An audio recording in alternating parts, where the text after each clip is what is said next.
whenever you dive into anything Spider-Man related, you usually end up revisiting, let's say, the Bible of the character. You know the drill. Peter Parker's a nerd who gets bullied by every jerk at school. He's stuck in a fantasy about Gwen Stacy or Mary Jane Watson, gets bitten by a radioactive spider, Uncle Ben gets shot, and so on. But in 2012, Disney XD shook things up. They broke away from the same old shenanigans, not that the cliche wasn't great, but it was time for something fresh. And right out of the gate, the first season of Ultimate Spider-Man shows us a Peter Parker who's been Spider-Man for over a year already, meaning we're not dealing with a newbie Spidey we've seen 1,000 times before.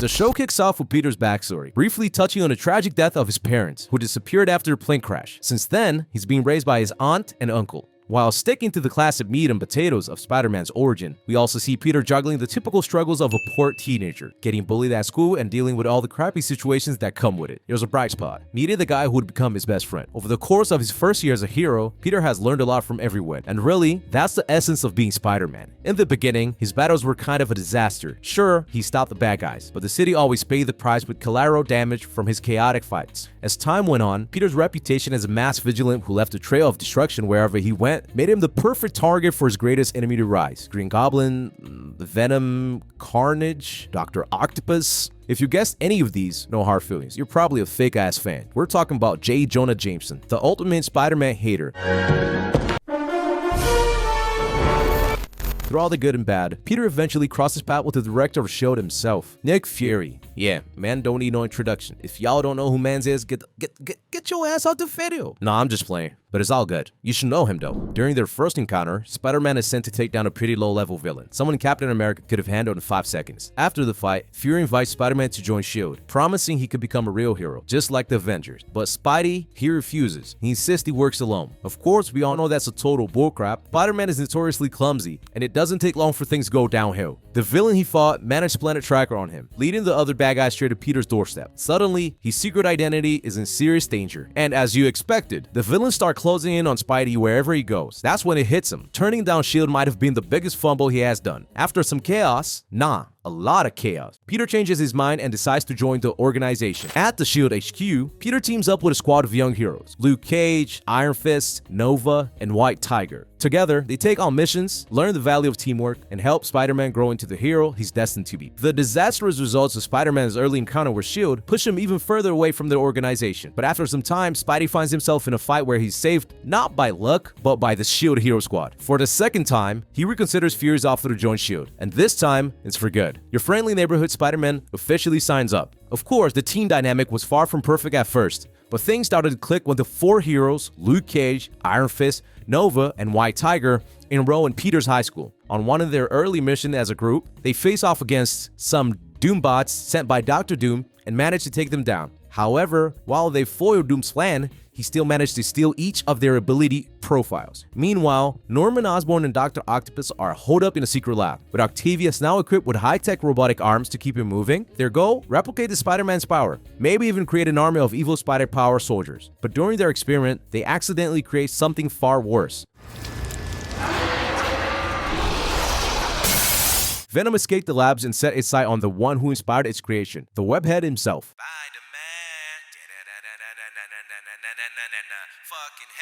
Hey yo, what the fuck?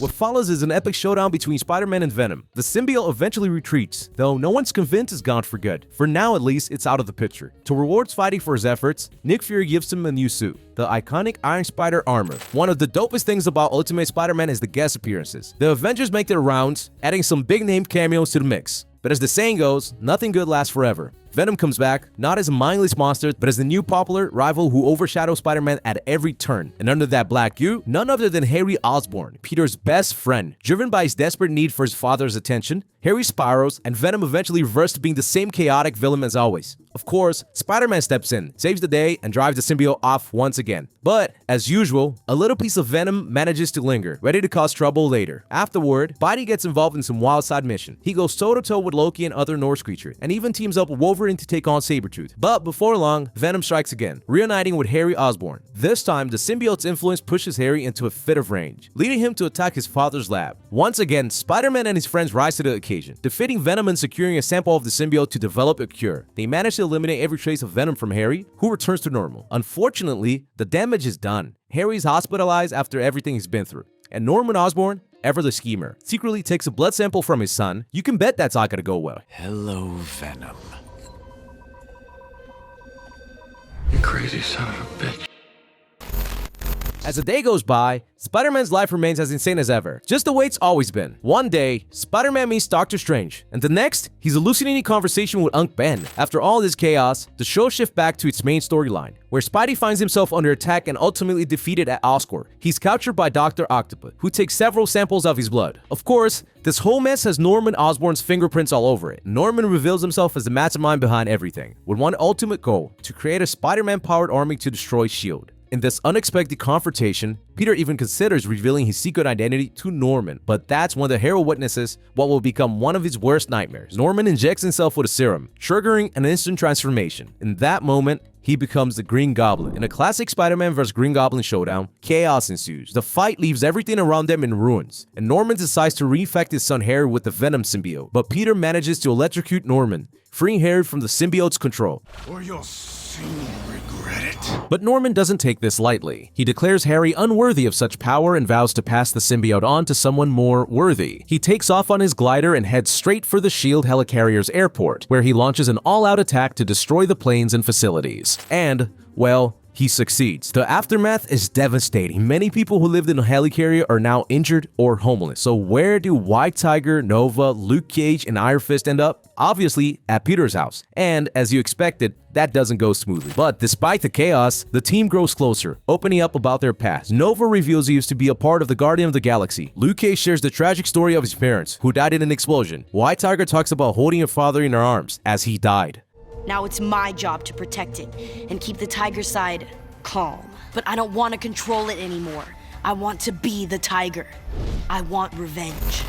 What starts as yet another mess in Spider-Man's life turns into a unique opportunity for the hero to connect with his teammates on a deeper level. This newfound bond improves their dynamic and makes them more effective during missions. But let's be honest, this high school musical vibe doesn't really suit Spider-Man. Time to get back to business. Venom? Green Goblin? Nope, they've had their turn. This time, Dr. Octopus is back. Turns out he survived the whole ordeal with Norman. Meanwhile, we see Dr. Kurt Connors inject himself with the lizard serum, transforming into the monstrous lizard.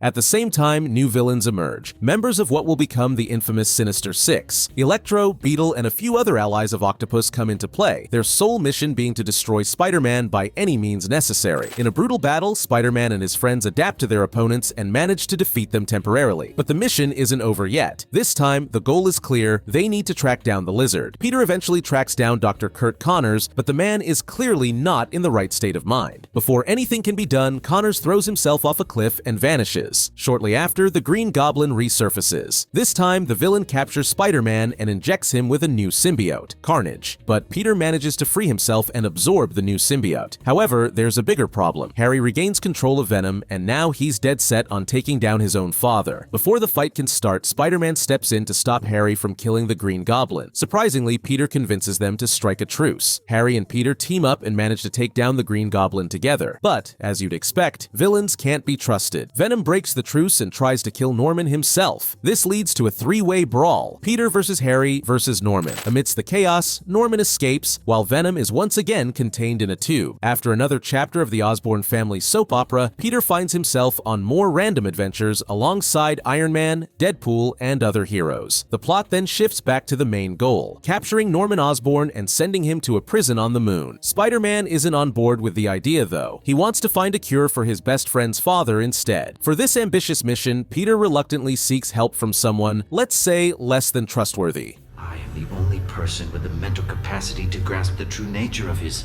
goblin problem. And you don't need to be a genius to know this is going to go sideways. Meanwhile, Venom escapes for what feels like the 35th time. This time, he's under the control of the Green Goblin. With the situation spiraling out of control, Spider-Man dons his Iron Spider suit to face the threat. Meanwhile, Green Goblin breaks Dr. Octopus out of prison, seeking revenge against his former ally. Left with no other choice, Spider-Man and Dr. Octopus form an uneasy alliance to stop the Green Goblin. But the villain doesn't hold back, joining forces with Venom to make things even worse. Thankfully, Dr. Octopus manages to create an antidote for the Goblin's serum, reverting Norman Osborn back to his human self. But Venom, he's stronger than ever. After an intense battle, Spider-Man once again defeats the symbiote. As expected, Dr. Octopus escapes from S.H.I.E.L.D. custody. It's clear he's preparing to gather his team again. Meanwhile, Norman Osborn, now reformed, dons the Iron Patriot armor. Joining forces with Spider-Man, he takes on the villains and makes it his mission to capture Dr. Octopus and, more importantly, rebuild his relationship with his son. Dr. Octopus, however, hasn't given up on his plan to create a spider army. The urgency to stop him grows as the villains begin to make their moves. The Sinister Six reappear after escaping prison, but now they're stronger than ever, enhanced by technology stolen from Osborn Labs. This upgraded Sinister Six overpowers Spider-Man and his team. Just as the villains are about to reveal the heroes' secret identities, Iron Patriot swoops in to save the day. During the battle, Norman's armor sustains heavy damage, giving Dr. Octopus the opportunity he needs. Octopus injects Norman with the Goblin serum again, turning him back into the monstrous Green Goblin. But that's not all. Norman infects all of Spider-Man's teammates, turning them into twisted versions of the Green Goblin as well, and so begins a sinister hunt for Spider-Man. In a frantic race against time, Peter, armed with the serum to neutralize the Goblin's chemistry, manages to save his friends. He then sets out to stop the Green Goblin, who is plotting something far more devastating, creating a massive serum that would turn the entire city into goblins. Thankfully, after a fierce battle, the Goblin serum is lost at sea, and the villains are defeated once again. Following these events, we see S.H.I.E.L.D. recruiting new heroes. Among them is none other than Flash Thompson, the school bully who's been absent for a while because he's been training to control a certain symbiote. That's right, the guy who used to torment Spider-Man is now Agent Venom. But unlike previous hosts, Flash is able to maintain control over the symbiote and resist its madness. Oh, and guess what? The Green Goblin has escaped from prison. Again, another day, another disaster. But this time, he's planning something even bigger. His new goal? Access the multiverse to gather the DNA of other Spider-Men and create an even more powerful army. This sets the stage for the Spider-Verse, where we meet other iconic versions of Spider-Man, Spider-Noir, Spider-Ham, Spider-Knight, Spider-Man 2099, and, of course, Miles Morales. With this new team assembled, they prepare to take on the Green Goblin. But now they face a monstrous version of the Goblin who's injected himself with multiple serums, making him stronger than ever. The team nearly faces defeat, but in a surprising twist, Electro shows up to help. Yes, Electro. The team devises a plan for him to unleash the most powerful energy blast possible. And it works. The Green Goblin is defeated, and the serum's effects are reversed. In the aftermath, the Spider-Men return to their respective dimensions. However, the battle has left Norman Osborn with amnesia and partial immobility. Following this multiversal war, another villain emerges, Arnim Zola. This evil genius teams up with Dr. Octopus, and together they plan to hijack S.H.I.E.L.D.'s helicarrier, using its nanotechnology to convert it into a Hydra base. Alongside them are genetically modified soldiers, remnants of Norman Osborn's earlier experiments. During the ensuing battle, Spider-Man is thrown into the ocean, and Nick Fury is gravely injured. As Peter faces a life-or-death situation, none other than Scarlet Spider comes to his rescue.